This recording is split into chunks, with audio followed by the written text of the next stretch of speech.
For real guys, who would buy a $12 tiny bags of chips? Or a $10 can of Coke? Or a $20 bottle of vodka that's the size of your thumb? Like, who? I want you to actually picture that person sitting in a hotel room, opening that little fridge and deciding, what should I have today? Belvedere. Ooh, some nice gin. And that person, the one who just pictured, it's gonna be someone who's either having a really good night or a really shitty one. Or someone with a lot of money. Or someone with a drinking problem. That's it. That's the list. Those are the only people who would buy that $10 can of a Coke. That's it. And here's the thing, the hotel knows that.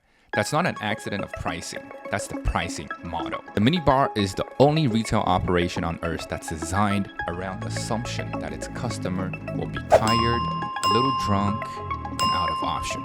You know, that's why every hotel carries intimacy kits, because it's a product of desperation. That's why the hotel business is called hospitality, because we hoteliers are really good at taking care of people. We know what you need way before you know what you need.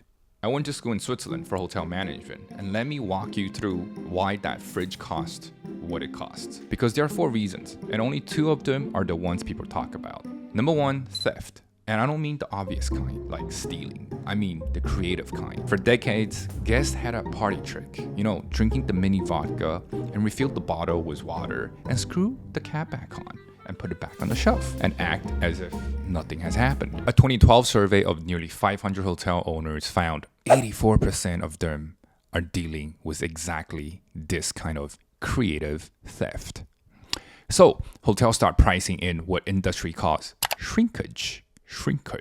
Basically, it's a 10% buffer baked directly into every item to cover that, 8 to 12% of inventory that just evaporate. Which means part of why your Coke is $10 is that a stranger in that same room 6 months ago drank a bottle of vodka and filled it up with tap water. That's why. Number 2, staffing. Somebody has to actually physically open that fridge and count it and restock it and check every expiry dates for every room every day. Let me put this in perspective. At the Marriott Marquis in Times Square, servicing that building's 1,946 minibars reportedly took 20 full-time staff whose job was, 24/7 checking on that little fridge. How crazy is that? Number 3 is a reason that I don't think any of you have thought about. Think about it. Nobody starts their night at the minibar. Unless you're under 21 or 18 and you want a pre-drink. The hotel minibar is not competing with the bar downstairs at 8 p.m. They've already lost that.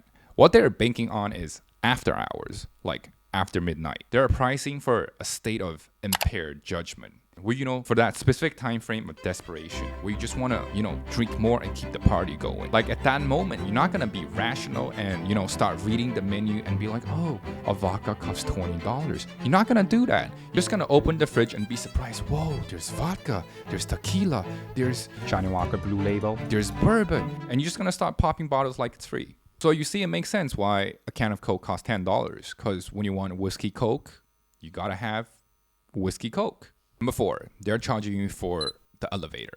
You see, a reasonably priced drink is just 1 elevator right away. You just have to take the elevator, go downstairs, and most likely there's going to be a convenience store right by.